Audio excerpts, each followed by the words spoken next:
સુખદેવજી કહે છે કે હે પરીક્ષિત, એક સમયની વાત છે, અસુરોએ પોતાના તીક્ષ્ણ શસ્ત્ર દ્વારા દેવતાઓને પરાજિત કર્યા અને યુદ્ધમાં ઘણાએ પોતાના પ્રાણ પણ ગુમાવ્યા, રણભૂમિમાં ઢળી પડ્યા અને ફરીથી આ લોકો ઉઠ્યા નહીં. કારણ કે દુર્વાસાના શાપથી દેવતાઓની આ દશા થઈ છે. સુખદેવજી કહે છે તો જો એક વાત તો નક્કી છે કે દેવતા બને તોય મરવું તો પડે જ. પરીક્ષિત મહારાજને જિજ્ઞાસા થઈ કે દુર્વાસાજીએ દેવતાઓને શાપ શું કામ આપ્યો? તો એકવાર દુર્વાસા મુનિ વૈકુંઠ ગયા ભગવાન વિષ્ણુના દર્શન કરવા, અને વૈકુંઠમાં ભગવાને પોતાની માળા જે હતી એ માળા દુર્વાસા મુનિને પહેરાવી. અને દુર્વાસાજી તો એટલા પ્રસન્ન, કારણ કે આ તો સાક્ષાત ભગવાનની માળા પ્રાપ્ત થઈ છે. આને નિર્માલ્ય કહેવામાં આવે છે. અને ભગવાનના નિર્માલ્યને ગ્રહણ કરવું આ પણ એક લાભ છે. આજકાલ આપણે જો કોઈ હાર પહેરાવે ને, ખાસ કરીને નેતાઓ તમે જો તરત કાઢીને મૂકી દે, કારણ કે હારમાં કાંઈ હોય નહીં. પણ ભગવાનને ઓફર થયેલો જે હાર હોય, ભગવાનને સ્પર્શ કરીને કોઈ હાર જ્યારે તમને પહેરાવે છે તો આ ભગવાનની પ્રસાદી છે, ભગવાનની કૃપા છે. આનું ક્યારેય અપમાન ન કરવું જોઈએ, ત્યાં સુધી કે આ પુષ્પ પગમાં પણ ન આવવું જોઈએ. ક્યારેય તુલસી પત્ર નિર્માલ્ય છે ભગવાનનો, એ પણ ક્યારેય પગમાં ન આવવું જોઈએ, આ અપરાધ છે. તો દુર્વાસાજી તો પરમ પ્રસન્ન, ભગવાનની વિજય માળા પ્રાપ્ત કરી. અને જ્યારે આ પૃથ્વીલોક બાજુ આવી રહ્યા હતા, રસ્તામાં સ્વર્ગલોકમાં ઇન્દ્ર મળ્યા, ઐરાવત ઉપર બેહીને મજામાં. ઇન્દ્રને જોઈને દુર્વાસાજીને થયું હાલો ને આ કૃપા આને આપી આપણે. ભગવાન જો ભક્તની ઈચ્છા તો શું હોય, કૃપા વહેંચે બધાને. તો એને થયું કે આ માળા હું ઇન્દ્રને આપું, તો માળા એને કાઢી અને ઇન્દ્રને પહેરાવી. પણ હવે ઇન્દ્ર તો ઇન્દ્ર છે, એને થયું કે હું સોનાની અંબાડી ઉપર બેસવા વાળો સ્વર્ગનો રાજાને ક્યાં આ કરમાઈ ગયેલા ફૂલની માળા. હકીકત તો ભગવાનની માળામાં કોઈ ફૂલ કરમાતું નથી, પણ ઇન્દ્ર એના અભિમાનના કારણે આવો વિચાર કરે અને એને થયું કે મારે નથી પહેરવી. એને કાઢીને હાથીને ગળામાં નાખી, ઐરાવતને પહેરાવી. હવે દુર્વાસાજીએ જોયું કે હાલો હાથીને પહેરાવી ત્યાં સુધી વાંધો, એને કે આને હાથીને કૃપા આપી હશે તો એને આપી. પણ હાથીએ શું કર્યું, ઈ માળા કાઢી અને પગ નીચે કચડી નાખી. હવે ભગવાનની વિજય માળા પગમાં કચડી અને દુર્વાસાજીને તો તમે જાણો છો, પછી શ્રાપ આપ્યો, ઇન્દ્ર તું શ્રીથી હીન થઈ જા. અને જેવો ઇન્દ્રને શ્રાપ પ્રાપ્ત થયો, અસુરોને ખબર પડી આ મોકો છે, કરો આક્રમણ. અને અસુરોએ આક્રમણ કર્યું અને દેવતાઓને સ્વર્ગથી કાઢી મૂક્યા. આ દેવતાઓ જ્યારે સ્વર્ગથી વિહીન થયા ત્યારે બ્રહ્માજી પાસે ગયા અને બ્રહ્માજીને કીધું, બ્રહ્માજી અમારું કાંઈક કરો, ઘર બાર વગરના થઈ ગયા છીએ. જો ક્યારેક ક્યારેક દેવતાઓને સ્વર્ગ છોડીને ભાગવું પડે, એ પરમાનન્ટ નથી. તો વિચાર કરો કે આપણે એમ વિચારતો કે સ્વર્ગમાં જવું છે, નથી પરમાનન્ટ ત્યાં કાંઈ. આ બધું અહીં જેવું જ છે, જન્મ મરણ, ન્યાય મરવાનું જ, અહીંયા મરવાનું જ. હે ને, આ બ્રહ્માંડમાં બ્રહ્મલોક સુધી વયા જાવ. મહેતા નરસિંહ કહે ને, પુણ્ય કરી અમરાપુરી પામ્યા અંતે 84 માહી રે. પાછું તો આવવું પડે છે. બ્રહ્માજીએ કીધું ઠીક છે, ચિંતા નહીં કરો, આપણે ક્ષીર સમુદ્રના તટે જઈ અને ભગવાનની સ્તુતિ કરીએ. બ્રહ્માજી બધા દેવતાઓને લઈ અને ક્ષીર સમુદ્રના તટે આવ્યા છે. ભગવાન ક્ષીરોદક્ષાઈ વિષ્ણુની સ્તુતિ કરતા બ્રહ્માજી કહે છે, બ્રહ્મોવાચ અવિક્રિયમ સત્યમનંતમાદ્યમ ગુહાશયમ નિષ્કલમ પ્રતર્ક્યમ મનોગ્રયાનમ વચસા નિરુક્તમ નમામહે દેવવરમ વરેણ્યમ.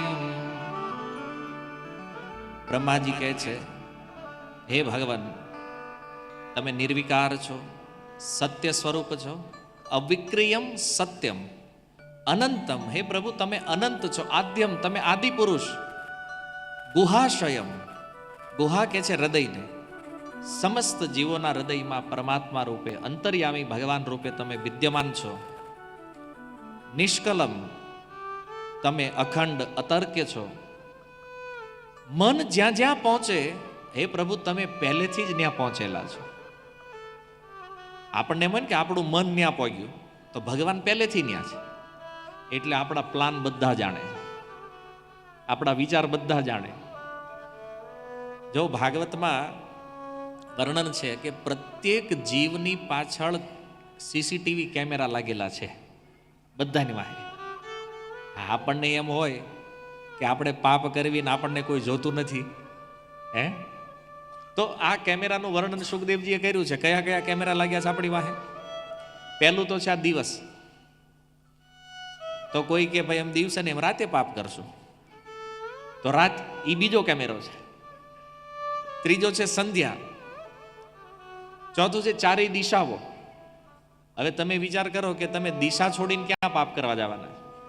આ પૃથ્વી, આકાશ, વાયુ, અગ્નિ, સૂર્ય, ચંદ્ર, આ બધા કેમેરા છે, આપણા કર્મોના સાક્ષી. અને જો આ શ્લોક કોઈ વ્યક્તિ સમજી લે ને કે મને કોક જોવે છે, તો જીવનમાં પાપ બધું બંધ થઈ જાય. કોઈ પણ વ્યક્તિ પાપ શું કામ કરે ખબર? એ એમ માનતો હોય કે મને કોઈ જોતું જ નથી. પણ યાદ રાખો, આ બધા સીસીટીવી કેમેરા છે ને આપણું ઓડિયો વિડીયો રેકોર્ડિંગ કરે છે.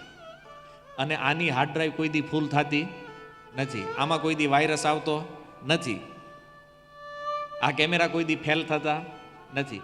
પણ યમરાજજી આની ઉપર નિર્ણય કરે જીવનો. જ્યારે કોઈનું મૃત્યુ થાય અને જીવ યમરાજ પાસે પહોંચે, ત્યારે આ બધાની સાક્ષી લેવામાં આવે.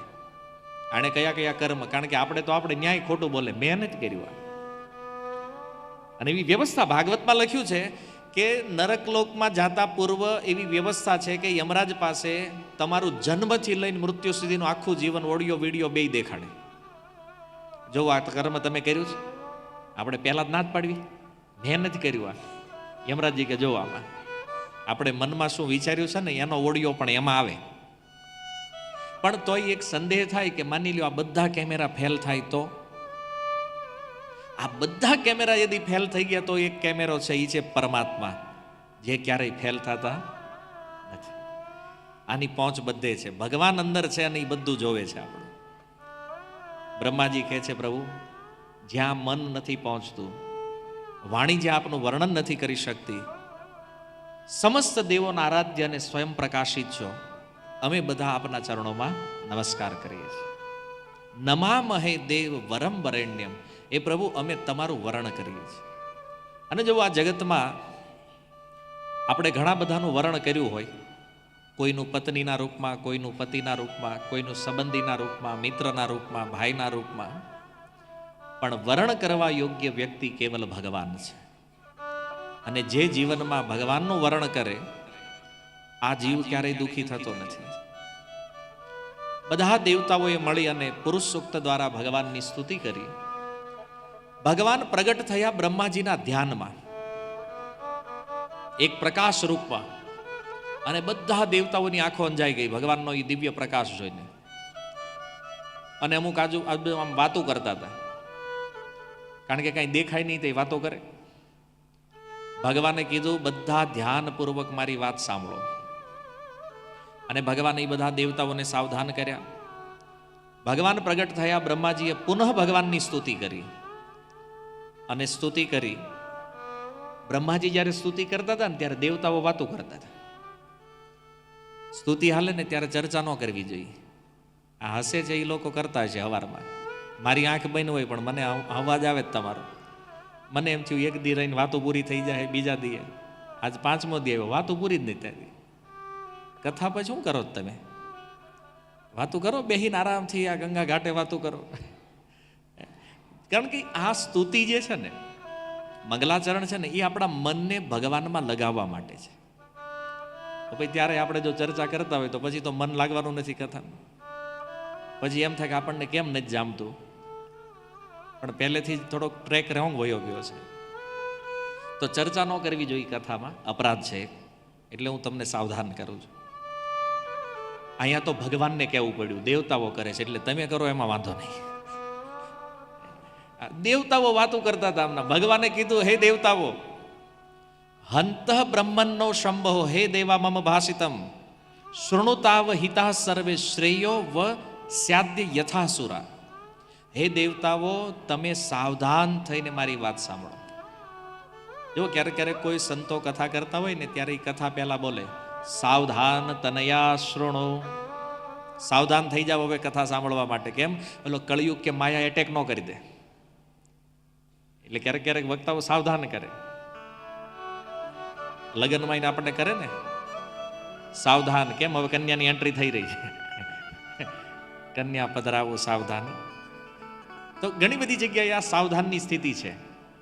એટલે કે આપણા ધ્યાનને કેન્દ્રિત કરવામાં આવે. ભગવાને બધા દેવતાઓના ધ્યાનને કેન્દ્રિત કર્યું અને કીધું, મારી વાત સાંભળો. કેમ?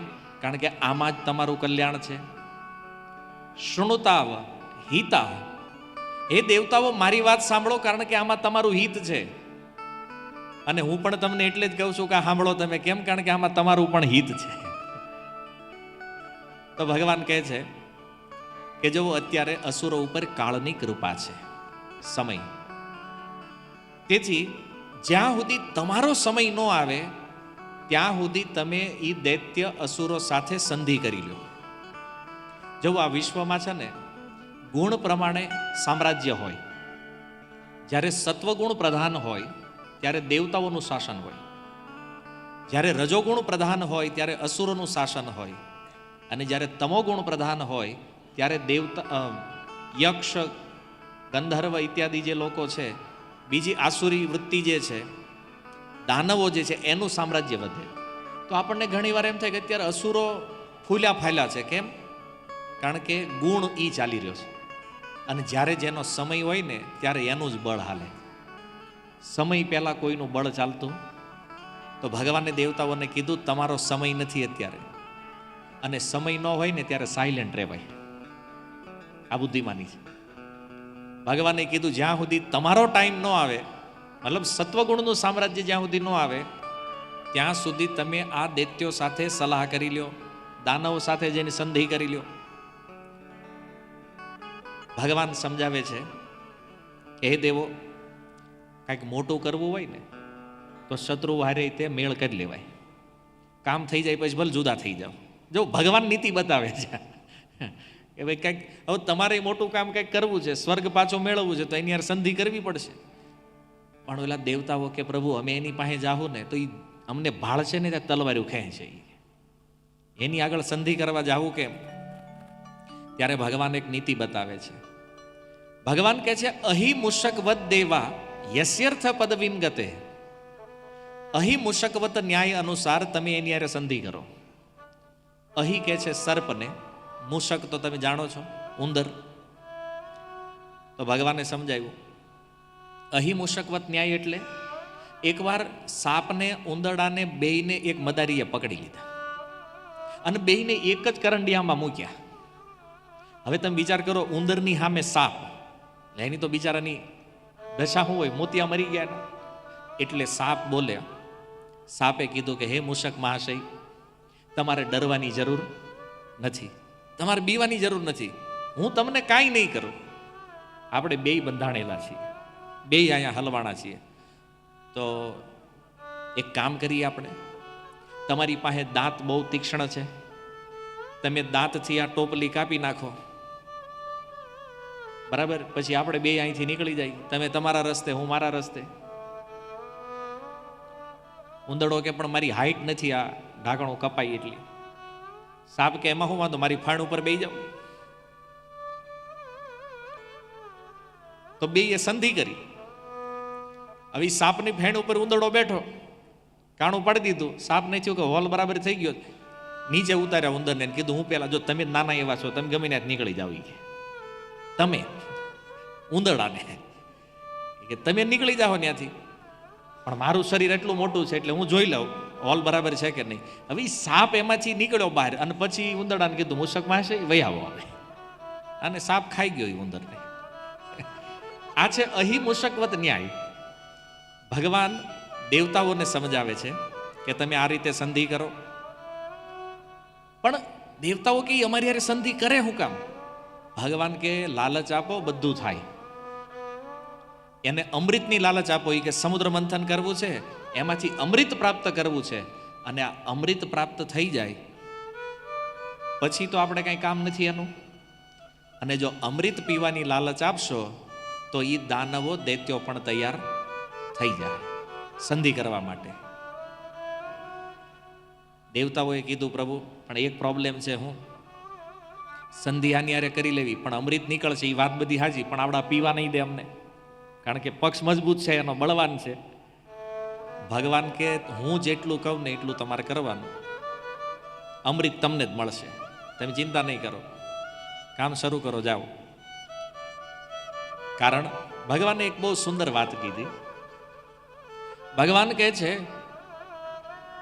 ન સરંભેણ સિદ્ધ્યંતી સર્વ અથા સાંત્વયા યથા. જે કામ પ્રેમથી થઈ જાય ને એ ક્રોધથી ન થાય. આ બધી નીતિ આપણે ઘણી ઘણી કામમાં લાગે એવી છે. તમે કોઈ છોકરાને કહો હાલે ઊભો થા, જ્યાં મહેમાન આવ્યા છે આમ લેતો આવી બજારમાંથી આ વસ્તુ, બોલો હામો થાય નહીં જ જાવું લે.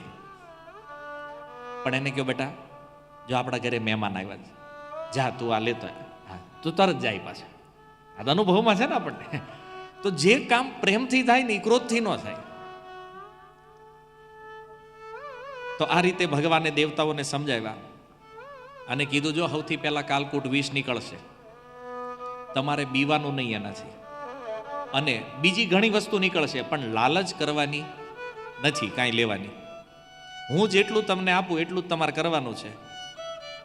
અને કામના કાંઈક લેવાની હોય તે પૂરી ન થાય તો ક્રોધ થાય, પણ તમારે ક્રોધ કરવાનો નથી. ભગવાને આ સમજાવી દીધું. જ્યારે આ નીતિ બતાવી ભગવાન અંતર ધ્યાન થયા. જો આ સર્વશક્તિમાન ભગવાનની લીલા છે, આના રહસ્યને કોણ સમજીએ? હકીકત શું છે ખબર? આ લીલાનો સમુદ્ર મંથન લીલા અમૃત પ્રાપ્ત માટે નથી થઈ. વૈકુંઠમાં ભગવાનને લક્ષ્મીજીને ઝઘડો થઈ ગયો. તે લક્ષ્મીજી વૈકુંઠ છોડીને સમુદ્રમાં છુપાઈ ગયા.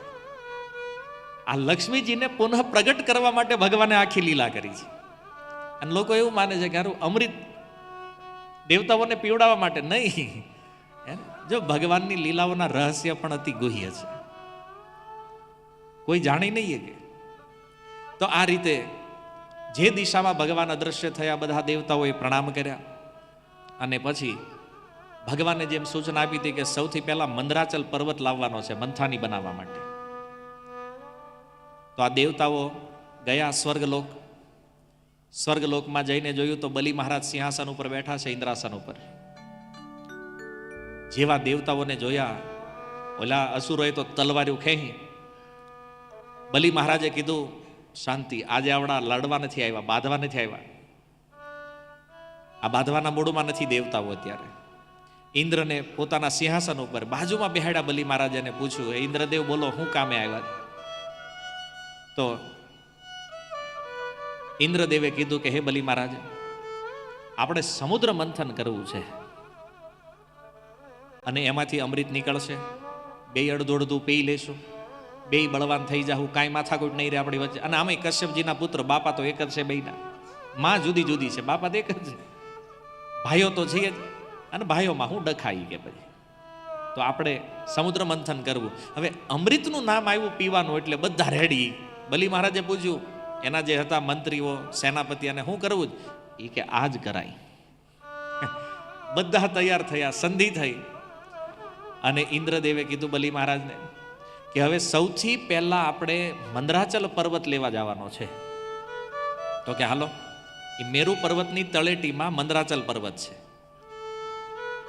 1,00,000 યોજનનો પરિઘ છે એનો. પરિઘ સમજો છો ને, રાઉન્ડ નીચેનો. અને 1,00,000 યોજનની હાઈટ છે એની. 1 યોજન એટલે 8 કિલોમીટર થાય આપણે અહીંના. તો આવડી સાઈઝ હતી આ મંદરાચલની. અને પર્વતને ઉઠાવ્યો. પર્વત ઉઠાવ્યો દેવતાઓએ, અસુરોએ.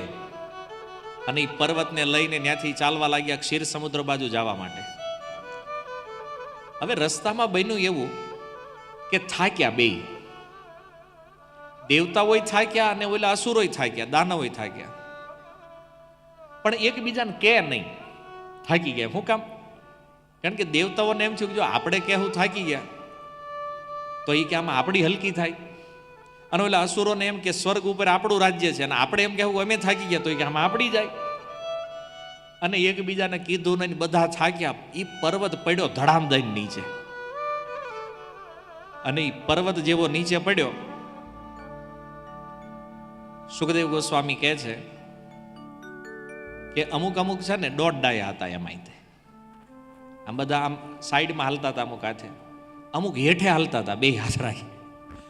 કે ચૂર્ણયામાં છે એ તો ચૂર્ણ થઈ ગયા છે, હેઠે હતા એ. અને ઓલા સાઈડમાં જે હાલતા, કોકના હાથ ભાંગી ગયા, કોઈની કમર ભાંગી, કોઈના પગ ભાંગી ગયા.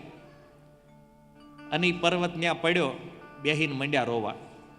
એ કે અરે રે કેટલું મોટું વિઘ્ન આવ્યું, હજી તો સમુદ્ર મંથન ચાલુ નથી કર્યું, આમાં અડધા તો આપણે આમાં મરી ગયા અંદર, હેઠે ને હેઠે. અને અડધા હતા એ બધા ભાંગે તૂટેલામાં સારું કોઈ નથી. દેવતાઓએ ભગવાનને યાદ કર્યા. ભગવાન ગરુડજીને લઈને ત્યાં આવ્યા. ભગવાને જોયું ચૂર્ણયામાં સમહતા ભારેણ કનકાચલ. આ ભારના કારણે આજે બધાની ભાંગતૂટ થઈ હતી. ભગવાને એક અમૃતમય દ્રષ્ટિ ફેરવી અને બધાને પહેલા કરતા પણ વધારે શક્તિશાળી બનાવી દીધા. જેવો ઘણીવાર લોકોને એવું લાગે કે ભગવાન પક્ષપાત કરે છે. જેટલી શક્તિ ભગવાને દેવતાઓને આપી એટલી જ શક્તિ અસુરોને પણ આપી, બેયને સજીવન. અને ભગવાને આમ એક ઓલું રમકડું કેમ પકડીને કોઈ આમ મૂકી દે, એમ ભગવાને મંદરાચલ ઉપાડીને ગરુડજીની પીઠ ઉપર મૂકી દીધો. ભગવાન પોતે ગરુડજી ઉપર સવાર થયા અને ઓલા બધાને કીધું હાલીને જ જવું, તમારે થાકી જાવ, બે જાવ ગરુડજી ઉપર. બધાને ગરુડજી ઉપર. અને એક પાંખ મારી ગરુડજીએ, ત્યાં તો સીધા લેન્ડિંગ ક્ષીર સમુદ્રના તટે. મંદરાચલ પર્વત આવી ગયો. પછી ભગવાને કીધું કે હવે તમે વાસુકીને લાવો, કારણ કે નેતૃત્વ તો બનાવવું પડશે. મંથાની તો આવી ગઈ, પણ દેવતાઓએ કીધું કે જ્યાં સુધી આ ગરુડ છે ત્યાં સુધી વાસુકી થોડી આવશે અહીંયા. ભગવાને ગરુડજીને કીધું આ લીલામાં તમારે નથી રહેવાનું, તમે અહીંથી નીકળો. ગરુડજીને વિદાય કર્યા અને કીધું વાસુકી પાસે જાઉં, પણ એ તૈયાર નહીં થાય પ્રભુ આવવા માટે. કેમ? કારણ કે એને આમ વીટશું, પછી બે બાજુ ખેંચશું, એના તો મકોડા ભાંગી જાય બધા, હે ને? એ શું કામ આવે? ભગવાન કે કામ કઢાવતા ગુજરાતીઓ પાસે શીખો. લાલચ આપો એટલે બધું થાય, એને ભગવાન કે એને કહેજો કે 2-5% તમારો અમૃતમાં ભાગ, તમને અમૃત પીવડાવશું. અને અમૃતની લાલચ એ આવશે. ગયા વાસુકી પાસે. વાસુકી સર્પને કીધું કે ભાઈ તમારે આવવાનું છે સમુદ્ર મંથનમાં, તમારી રસી બનાવવાની છે અમારે. અરે વાસુકી મારા મકોડા ભાગી જાય. ના ના, અમૃત મળશે ને, રિપેર થઈ જાય પાછા. અમૃત પીશો એટલે હાલો તમે. આવી અમૃતની લાલચમાં વાસુકી આવ્યા. પછી દેવતાઓએ કીધું કે હાલો હવે બે વસ્તુ આવી ગઈ, આ મંદરાચલને ક્ષીર સમુદ્રમાં મૂકો. અને વિશ્વભરમાંથી ઔષધિઓ લાવ્યા હતા, બધી ઔષધિઓ ક્ષીર સમુદ્રમાં નાખી. મંદરાચલ પર્વત મૂક્યો, પણ એને ખબર નહીં કે યાર હેઠે ક્યાંક આધાર તો હોવો જોઈએ ને. ઓલો મંદરાચલ પર્વત મૂક્યો તે ડૂબી ગયો. વળી કાંઠે બેહીને મંડ્યા રોવા પાછા. એ કે અરે આ જો પાછું વિઘ્ન આવ્યું, કે આ પર્વત જ ગાયબ થઈ ગયો. કે હવે મંથાની નથી, કે મંથન કેમ કરવું? અને એ બેઠા બેઠા રડતા હતા. એમાં જોયું ધીરે ધીરે ધીરે ધીરે એ પર્વત ઉપર આવી રહ્યો છે. અને ઓલા કીધું એ જોઈ કે આમ પર્વત દેખાય કે સામે ઉપર આવે છે. અને જોયું તો મંદરાચલ બહાર આવ્યો. કેમ? તો નીચે ભગવાન કચ્છપ અવતાર લઈ અને એ 1,00,000 યોજનના પરિઘને ભગવાને પોતાની પીઠ ઉપર ધારણ કર્યો. બોલો કુર્મ ભગવાન કી. આ ભગવાનનો ઓર એક અવતાર થયો. પછી વાસુકીને લપેટી અને દેવતાઓને થયું કે હવે આપણે મંથન પ્રારંભ કરીએ. તો ભગવાને ઈશારો કર્યો કે જૈન વાસુકીને મોઢું પકડી લ્યો, કારણ કે મોઢાવાળો ભાગ હતો ને દેવતાઓએ પકડ્યો. અને પૂંછડી આવી અસુરોના ભાગમાં. અસુરોએ પૂંછડીનો કર્યો ઘા. અમારે નથી કરવું મંથન. ઈ કે ભગવાને કીધું પણ શું થયું, પ્રોબ્લેમ શું છે? ઈ કે અમે કશ્યપજીના પુત્રો છીએ, અમે ભણેલા છીએ, આ જેટલા વેદ ભણ્યા એટલા જ અમે ભણ્યા છીએ. કાલે સવારે પેપરમાં આવે કે અસુરોએ પૂંછડી પકડી, કેટલું ખરાબ લાગે. લોકોને ખબર પડે કે આવું અશુભ અંગ અમે પકડ્યું છે, આ નાગનું પૂંછડું અશુભ છે, અમે નહીં પકડીએ. કે છે તચ્છૈન દૈત્ય પતયો મહાપુરુષ ચેષ્ટિતમ ન ગૃહિણીમો વયમ પુચ્છમ અહેર અમંગલ મંગલમ. આ અમંગળ વાગ અમે નહીં પકડીએ. ભગવાનને સમજાવ્યા કે જો આ વાસુકીના મોઢામાંથી આગ નીકળશે, વિષ નીકળશે, બીજી ભાતના થઈ જાઓ. ઈ કે બીજી ભાતના થવી, ત્રીજી ભાતના થવી, આણપા રહેવાનું થતું નથી.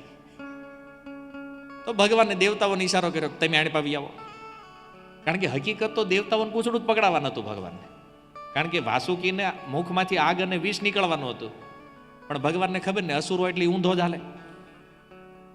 આસુરી સ્વભાવનો માણા હોય ને એને તમે ગમે કે ઊંધો જ હાલે. ભગવાનને ઈશારો કર્યો એ મોઢું મૂકો આણપા હોય કે તમે. દેવતાઓ બધા પૂછડી બાજુ આવ્યા, અસુરો બધા મોઢા બાજુ. ભગવાન કહેવાય કરો મંથન ચાલુ કરો. અને વળી પાછું મંથન ચાલુ કર્યું તો હજી કાંઈ સીધું થયું નહીં. કેમ ઓલો પર્વત હેઠે તો આધાર હતો પણ ઉપર કાંઈ નહીં.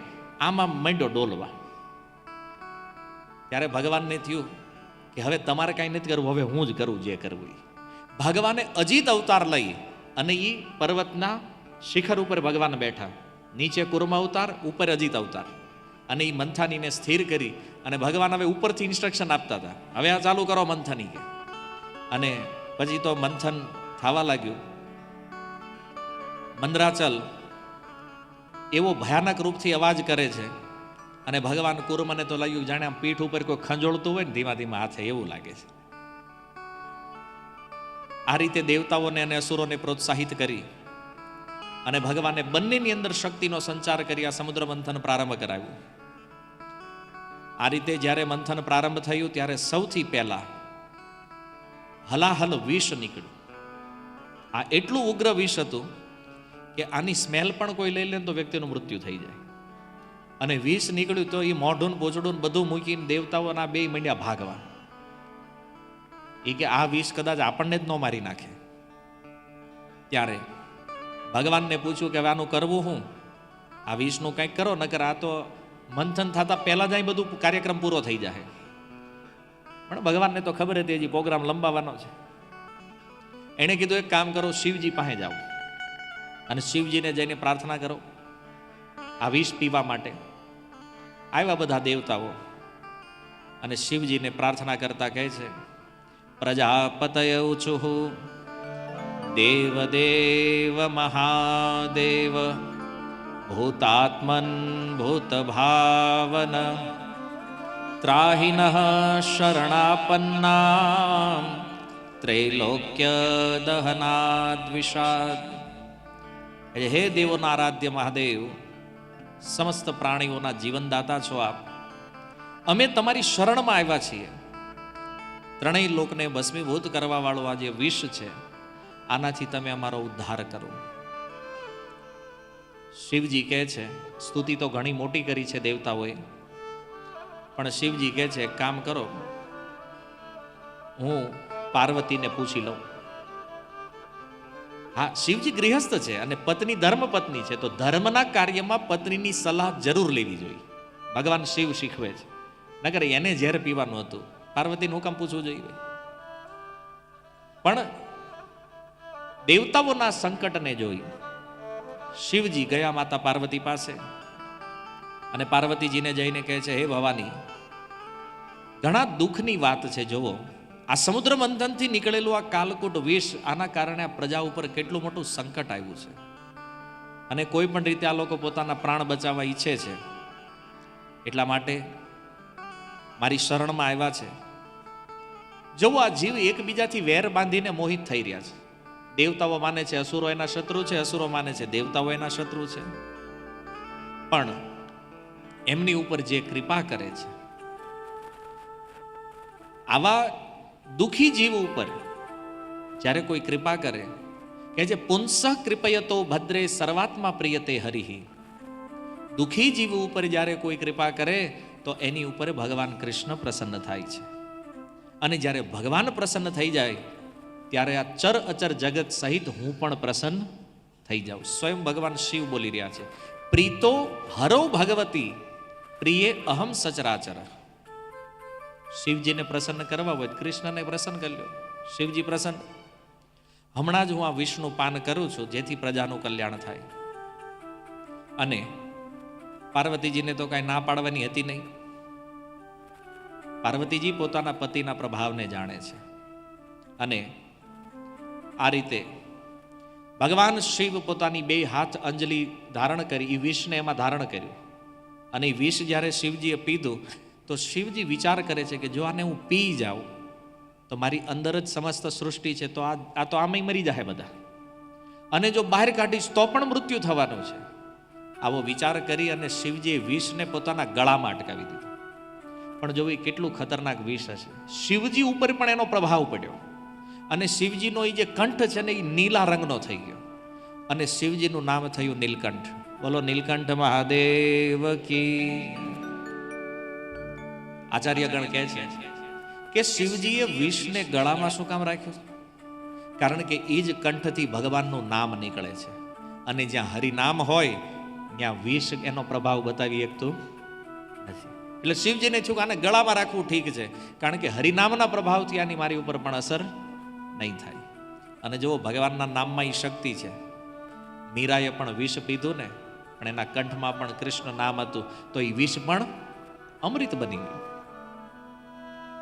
તો શિવજી પણ નિત્ય નિરંતર ભગવાનનું નામ જપ કરે છે. તો એને થયું કે જે કંઠથી નામ નીકળે છે એ કંઠમાં જ આને ધારણ કરવું. થોડાક ટીપા નીચે પડ્યા, કારણ કે હથેળી હોય તો સ્વાભાવિક છે બિંદુઓ નીચે પડે. તો કે છે પ્રસ્કન્નમ પીવતઃ પ્રાણેર યત કિંચિત જગગૃહ સ્મતદ વૃષિકાહી વિષૌધ્યો દંડ શોકાશ્ચ એ અપરે. જે થોડુંક ઝેર નીચે ટપક્યું, અમુક વીછીએ ગ્રહણ કર્યું, સાપે ગ્રહણ કર્યું અને અન્ય જેટલી ઝેરી ઔષધિઓ છે આ બધાએ થોડું થોડું આ વિષને ગ્રહણ કર્યું. કારણ કે વિષ પણ જરૂરી છે આ સંસારમાં. ઝેરનું મારણ ઝેર છે. તો આ રીતે શિવજીએ વિષપાન કરી અને દેવતાઓને સંકટથી બચાવી લીધું. વળી પાછા ક્ષીર સમુદ્રના તટે ભેગા થયા અને હવે તો ડબલ ઉત્સાહથી. કેમ? કારણ કે મેન સંકટ હતું એ વયું ગયું. હવે ડબલ ઉત્સાહથી જેવું મંથન પ્રારંભ કર્યું, કામધેનુ ગાય પ્રગટ થઈ. અસુરોએ કીધું અમારે જોતી છે. ભગવાન કે તમે રહેવા દો, તમે તો ગાયનું દૂધ પીતા નથી. ગાયથી ઉત્પન્ન જે પંચગવ્ય છે યજ્ઞ તો તમે કરતા નથી. ગાય લઈને તમે ગાયને મારીને ખાઈ જાઓ. તમારે શું કામ છે ગાયનું? આ દેવતાઓને આપી દેવી. ગાય દેવતાઓને આપી. પાછું મંથન પ્રારંભ થયું. ઉચ્ચેશ્રવા નામનો ઘોડો નીકળ્યો. બલિ મહારાજે કીધું એ મારે જોતો. ભગવાન કે હારું આપી દો, બલિ મહારાજને આપી દો આ ઘોડો. હવે જો લાઈનથી હાલશે. પહેલી વસ્તુ કામધેનુ દેવતાઓને, બીજું ઉચ્ચેશ્રવા નામનો ઘોડો કોને મળ્યો? બલિ મહારાજને, અસુરોને. અને ભગવાને શીખવાડ્યું હતું આને તમારે જ માગવાનું જ નથી કાંઈ દેવતાઓને, હું જે આપું એ લઈ લેવાનું. પછી મંથન પ્રારંભ થયું. ઐરાવત હાથી નીકળ્યો. અસુરો કે ઈ અમારે જોતો છે. ભગવાન કે ખોટી ચીટિંગ નહીં, કોનો વારો છે?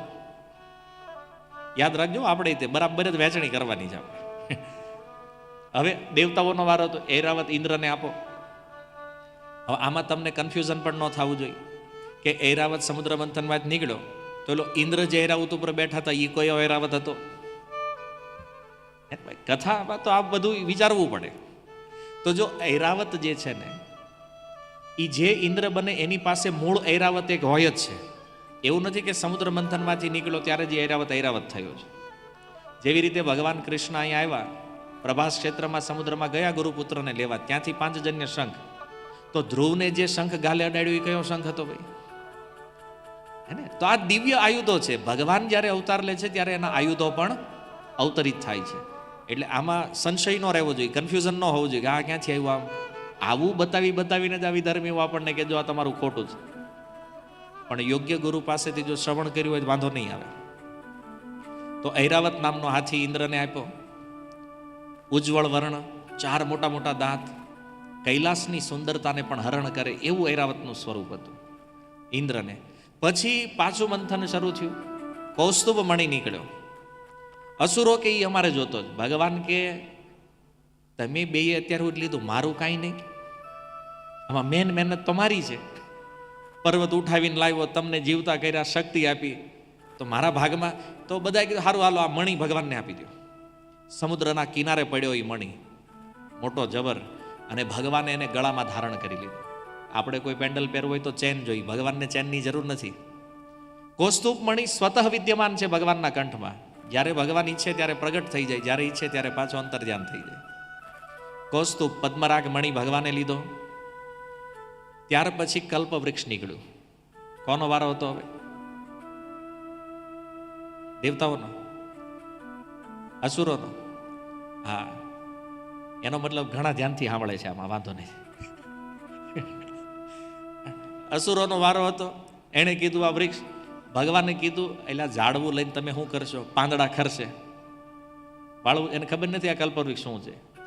ભગવાન આને સ્વર્ગ જવા દો કે આ અસુરોએ કીધું અમારે નથી જોતું કે ઝાડવાનું શું કરવું છે. ત્યાર પછી અપ્સરાઓ નીકળી. એ અસુરો કે અમારે જોતી. ભગવાન કે ખોટી વાત નહીં, ઝાડવું તમારા ભાગમાં હતું, પણ એ કે અમે લીધું નહીં, તમે પાસ કર્યું છે. આપણે ગેમમાં પાસ કરતા હોય ને, વારો કાયદેસર કોનો? દેવતાઓનો. તો અપ્સરાઓ કોને મળશે? દેવતાઓને. અપ્સરાઓ સ્વર્ગમાં.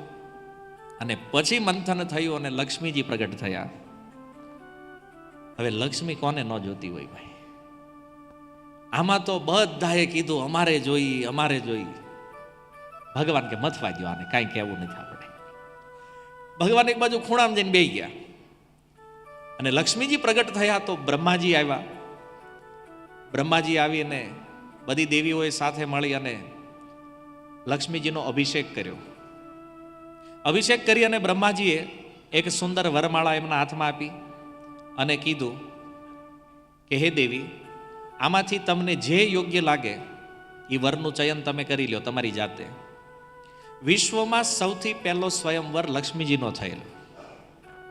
બ્રહ્માજીએ વરમાળા આપી અને ઓલા બધા લાઈનમાં બેસી ગયા, જેટલા અસુરો હતા, દેવતાઓ હતા, બધા. અને લક્ષ્મીજી માળા લઈને નીકળ્યા. જેને જેને જોવે ને એમાં દોષ દેખાય એને. ઇન્દ્ર તો કે આને આ ઘરની બહાર આંટા મારે, આને ક્યાં ઘરનું ઘર છે કે રિજેક્ટ. સૂર્યદેવને જોઈતા કે આ હંમેશા તપેલા જ રહે, આ ઘરવાળા હારા નહીં. ચંદ્રદેવ પાસે ગયા તો કે આ ઠંડા જ રહી, આ કામના નથી. વાયુદેવી કે આ તો ક્યારેક દેખાય ને ક્યારેક ગાયબ થઈ જાય, આ કામના નથી. અને આમ કરતા કરતા બધા દેવતાઓના ગુણ દોષ જોતા જોતા લાગ્યું આ એકય કામના નથી. અસુરોની લાઈનમાં જોયું તો એ કે આવડા તો આમનામાં કામના નથી, આના ગુણ સારા નથી, કોઈના સ્વભાવ સારા નથી, કોઈના કુળ સારા નથી. આવું બધું વિચાર કરતા કરતા દોષ જોતા જોતા લક્ષ્મીજી હાલ્યા. શિવજી ઉપર દ્રષ્ટિ પડી. એ કે આમાં, એ કે આને ગળામાં સાપ છે, આમાં રોજ ખતરો રહી જાય. હકીકત શિવજીનો વેશ કોઈ અમંગળ નથી, પણ લક્ષ્મીજીને એ દોષ દર્શન થઈ રહ્યું છે. અને અંતે એની નજર પડી ભગવાન નારાયણ ઉપર. તો એને નારાયણમાં દોષ દેખાણો. લક્ષ્મીજી શું જોવે? એ કે અહીં જેટલા બેઠા છે એ બધાને મારી હારે વિવાહ કરવા છે, મારે આ નારાયણ હારે વિવાહ કરવા છે, એ મારે હામું નથી જોતા. ભગવાનને કોઈ મતલબ નથી કોઈનાથી. તો લક્ષ્મીજી જ્યારે એવો વિચાર કર્યો, લક્ષ્મીજી કે ઈ ભલે ન જોવે, આપણે કરવા છે, જઈને વરમાળા નાખી દીધી એના ગળામાં. બોલો લક્ષ્મી નારાયણ ભગવાન કી. લક્ષ્મીજીએ જેવી ભગવાનના ગળામાં માળા નાખી અને ભગવાન લક્ષ્મી નારાયણના વિવાહ થયા. અને આ બાજુ લક્ષ્મીજી જ્યારે નારાયણ સાથે વિવાહ કરે તો લક્ષ્મીજીએ દેવતાઓ ઉપર કૃપા કરી. અને જેવી લક્ષ્મીજીની કૃપા થઈ, દૈત્ય દાનવોની ઉપેક્ષા કરી, ત્યારે એ બધા અસુરો દૈત્યો શક્તિહીન, ઉદ્યોગહીન, નિર્લજ્જ, લોભી અને લાલચુ થઈ ગયા. અને લક્ષ્મીજી જે દેવતાઓ ઉપર કૃપા કરી તો એ બધા શક્તિથી પરિપૂર્ણ, ઉદ્યોગ સાહસિક, લજ્જાયુક્ત અને નિષ્કામ બની ગયા, કોઈ લાલચ વગર. અને આ ગુણો સાથે ફરીથી જ્યારે સમુદ્ર મંથન પ્રારંભ થયું, વારુણી દેવી પ્રગટ થઈ. એ વારુણી દેવી અસુરોને આપવામાં આવી. અને ત્યારબાદ સુખદેવજી કહે છે કે મંથન પ્રારંભ થયું. અમૃતા પૂર્ણ કલશમ બિભ્રદ્વલય ભૂષિત સવે ભગવત સાક્ષાત વિષ્ણોર અંશાંશ સંભવ. સુખદેવ ગોસ્વામી કહે છે અમૃત પૂર્ણ કલશમ, અમૃતના કળશને હાથમાં લઈ અને ભગવાન વિષ્ણુના અંશ ભગવાન ધન્વંતરીનું પ્રાગટ્ય થયું, જે આયુર્વેદના પ્રણેતા છે. બોલો ધન્વંતરી ભગવાન કી. આપણે બીમાર થઈને જ્યારે દવા પીએ ને ઘરે, ત્યારે આ ધન્વંતરી ભગવાનનું સ્મરણ કરીને દવા પીવો ને તો એની અસર તત્કાલ થાય. આયુર્વેદના પ્રણેતા છે ધન્વંતરી, અને અમૃત કળશ લઈને એ પ્રગટ થયા. ધનતેરસ એ જ છે જે ધન્વંતરી દેવતા ભગવાનનું પ્રાગટ્ય છે. આપણે ધનતેરસ નવા વાસણ લેવાના, આપણી ધનતેરસ જુદી છે, પણ ધનતેરસ વાસ્તવમાં ધન્વંતરીનું પ્રાગટ્ય દિવસ છે. ભગવાન ધન્વંતરી આ દિવસે પ્રગટ થયા છે, એટલે એને ધનતેરસ કહેવામાં આવે છે. ત્યારે એમની સ્થાપના, પૂજા, ઉપાસના એની પણ પુરાણોમાં એક વિધિ છે. પણ કહે છે ધન્વંતરીર ઇતિ ખ્યાત આયુર્વેદ દિગ્ય ભાગ. આ આયુર્વેદના પ્રવર્તક, યજ્ઞના ભોગતા ભગવાન ધન્વંતરીના નામથી સુપ્રસિદ્ધ થયા. અને દૈત્યોની નજર પડી, એવું ભણેલા તો હતા. અને કળશ ઉપર લખ્યું હતું અમૃતમ, અને એને ખબર પડી આ અમૃત છે. હજી બીજા કોઈ કાંઈ વિચારે, કાંઈ કાર્ય કરી પહેલા ધન્વંતરી ભગવાનના હાથમાંથી કળશ લઈને દેવતાઓ ભાગ્યા. અને આ બાજુ એ અસુરોને ભાગતા જોઈને દેવતાઓ ભગવાન વિષ્ણુને કહે છે, પ્રભુ અમે કીધું તું આ નહીં પીવા દે. ભગવાન કે તમે ચિંતા નહીં કરો, હું છું ને. હવે આ લોકો જ્યારે અમૃત લઈને ભાગ્યા ને તે અંદર અંદર ડખો થઈ ગયો. આપણે કે નાતમાં ડખો થયો. એને હું ઓલા જે ગઢા હતા ને, જે એ કહેતા હતા અમને પહેલા પીવા દો. કેમ? એ કહેલા તમે જુવાનિયા છો, તમારે તો હજી બહુ ટાઈમ છે જીવવાનો, અમે હમણાં ઉકલી જાઉં, અમને અમૃત આપો પહેલા. તે ઓલા યુવાનો હતા એ કે હવે તમારે અમથું મરવાનું, તમારે હું પીન કરવું છે, અમને પીવા દો. એ કે અને હું પહેલા પીવું. આમ કરતા કરતા અંદરો અંદર ડખો થયો. એકબીજાના હાથમાંથી કળશ આંચકી અને એકબીજાના હાથમાં જવા લાગ્યો. અને આ પરિશ્રમ જ્યારે થયો ત્યારે, અને અમુક તો એવા હોય નબળાઈ તે બિચારા, જેને તો હાથ લાગ્યો જ નહીં કળશ સુધી, એણે કીધું આમ બધાય નહીં, જો આપણે મહેનત કરી એટલી દેવતાઓએ કરી છે તો પછી એને પીવા દેવું જોઈએ ને અડધું. અને આ બિચારાને એમ હતું કે જો દેવતાને મળશે ને તો અમને મળશે. એટલે આવી સલાહ દેતા હતી કે મહેનત બેની હરખી છે તો બે અડધું અડધું મળવું જોઈએ. અને એ સમયે આ લોકોની વચ્ચે જ્યારે ઝઘડો ચાલી રહ્યો હતો ત્યારે ત્યાં કહે છે એતસ્મિન અંતરે વિષ્ણુ સર્વોપાય વિદેશ્વર યોષિત રૂપમ અનિર્દેશ્યમ દધાર પરમાદ્ભુતમ. એ સમયે ભગવાન મોહિની અવતાર લઈ અને આ અસુરોથી થોડે દૂર પોતાને પ્રગટ કર્યા ભગવાને. બોલો મોહિની ભગવાન કી. એવું સુંદર સ્વરૂપ છે ભગવાનનું. અને જેવી આ અસુરોની દ્રષ્ટિ એ મોહિની ઉપર પડી, બધા અસુરોએ કીધું એ શાંતિ શાંતિ. આટલી સુંદર સ્ત્રી સામે ઊભી છે, બધાય નહીં, લડાઈ નહીં. કેમ? First impression is the last. Impression ન બગડવી જોઈએ કે આ બધું બંધ કરો હમણાં. અને એ દૈત્યો ધીરે ધીરે ધીરે ધીરે એ સ્ત્રીની નજીક આવ્યા અને એને કહે છે કાત્વમ કંજપલા સાક્ષી કુતો વા કિમ ચિકીર્ષસી કસ્યાદિવદવા મોરો મથનંતીવ મનાનિહ. કહે છે હે કમલ નયના, કોણ છો તમે? ક્યાંથી આવો છો? તમે શું કરવા ઈચ્છો છો? તમે કોની પુત્રી છો? આ અમને કહો.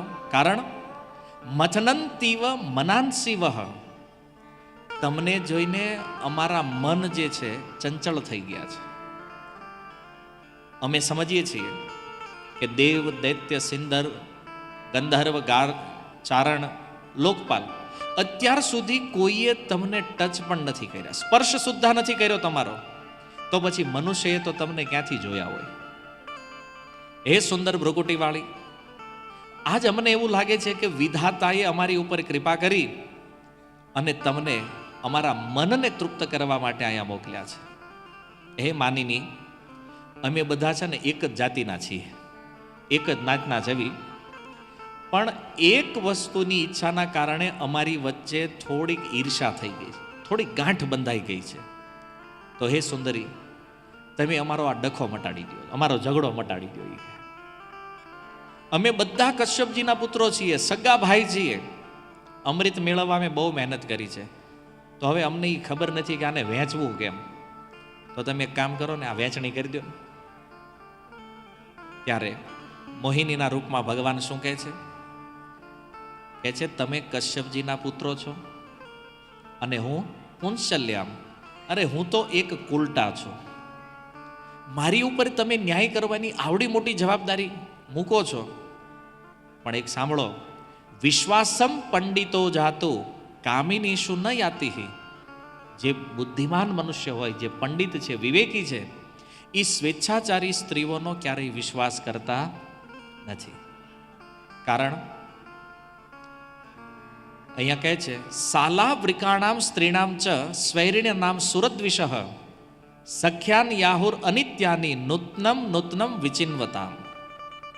કહે છે, હે દૈત્યો, આવી જે સ્વેચ્છાચારી સ્ત્રીઓ છે અને જંગલના વરુ છે, આમાં કાંઈ ભેદ નથી. કેમ? બેય રોજ નવા નવા શિકાર ગોતતા હોય. એટલા માટે મારી જેવી એક રસ્તે રખડતી, એક રસ્તે ભટકતી સ્ત્રી ઉપર તમારે ભરોસો કરાય. જો આ પણ એક નીતિ છે ભગવાનની. આપણે કોઈને આપણામાં વિશ્વાસ લાવવો હોય ને, તો આ નીતિ આપણે પણ ઘણા લોકો પ્રયોગ કરે. આપણે એની પાસે જઈએ, તમે આવો ને અમારા ઘરે થોડુંક સમાધાન કરાવી દો, મને રહેવાય દો, એ કે મારું આમાં.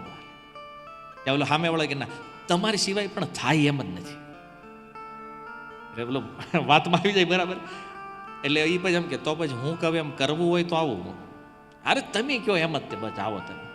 એમ ભગવાને આ દેવતાઓને તો અમૃત આપવાના હતા, એટલે અસુરોને એવા વિશ્વાસ વાતમાં લીધા, સામેથી પોતાની નિંદા કરી કે મારી જેવી રખડતી સ્ત્રી ઉપર તમારે ભરોસો કરાય. ઓલે કીધું, કેટલી સારી વાત કરે. સામેથી પોતાના અવગુણ કહે, જો આ પાકું, આને આપો કળશી. નહીં, હવે તો તમારે જ વિતરણ કરવાનું છે. ભગવાન કહેજો, ભાઈ કોઈને વધારે મળે હોય, મને આ ફાવટ નથી, આપણને આવડતું નથી આ વિતરણ કેમ કરવાની. વધતું ઓછું કોકને થઈ ગયું તો અસુરોએ કીધું, અમે કાંઈ નહીં બોલવી. જે લીડર હતા એને પૂછ્યું, ઓકે છે? ના પાડવાની ક્યાં હતી? ક્યાંય મોહિની સામે કોણ પોતાની ઇમ્પ્રેશન ખરાબ કરે કે ભાઈ. બધાએ કીધું આ જે કરે એ મંજૂર. અને કળશ સોંપી દીધો મોહિનીના હાથમાં. ભગવાને કીધું, એક કામ કરો, લાઈનમાં બેસી જાઓ બધા. પહેલા તો ઉપવાસ કરવો પડશે, કાલે સવારે વિતરણ થાય. કે બપોર સુધી ઉપવાસ કરાયો. ઉપવાસ કરી અને પછી બધાને કીધું, હવે સ્નાન કરો. પછી અગ્નિ હોમ કર્યો.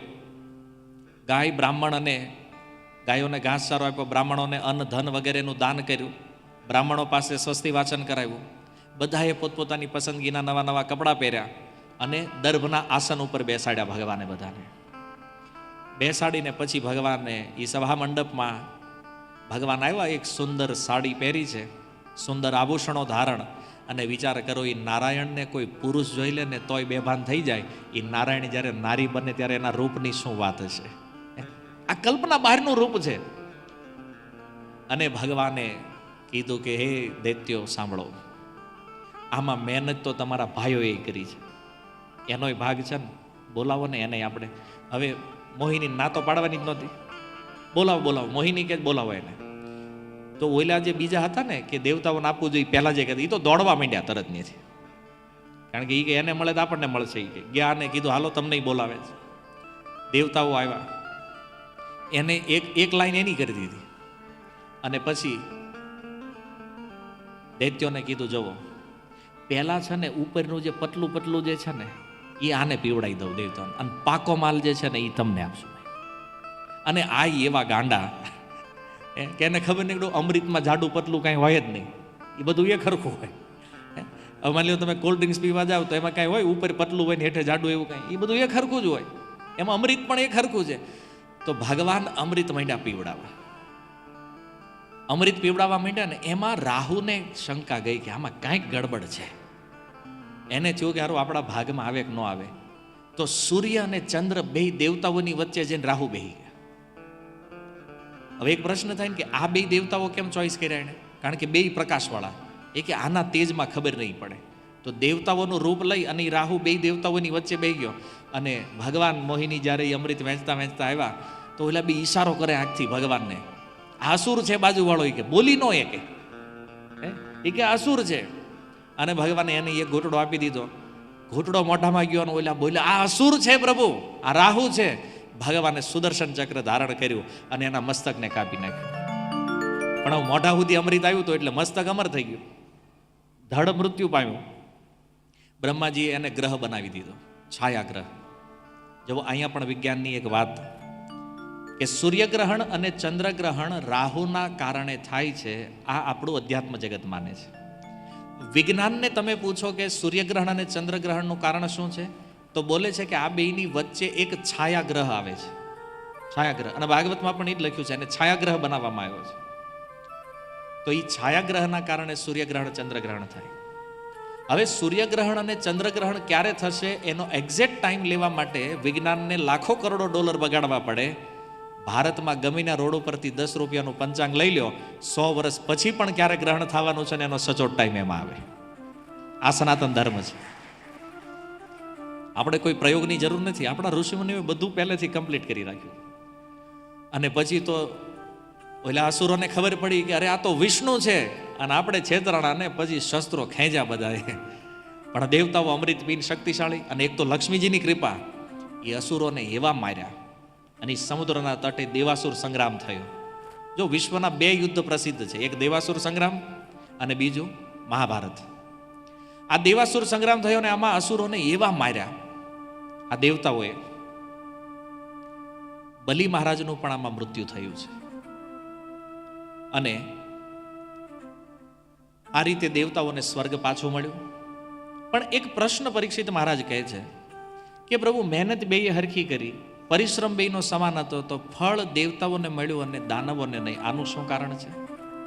આ લીલાનો સાર આપતા શ્રી સુખદેવજી કહે છે, હે પરીક્ષિત, એવમ સુર અસુર ગણા સમદેશ કાલ હેત્વર્થમ કર્મ અતયો અપી ફલે વિકલ્પા તત્ર અમૃતમ સુરગણા ફલમ અંજસા અપુહો યત્પાદ પંકજ રજ આશ્રયાણન દૈત્યા.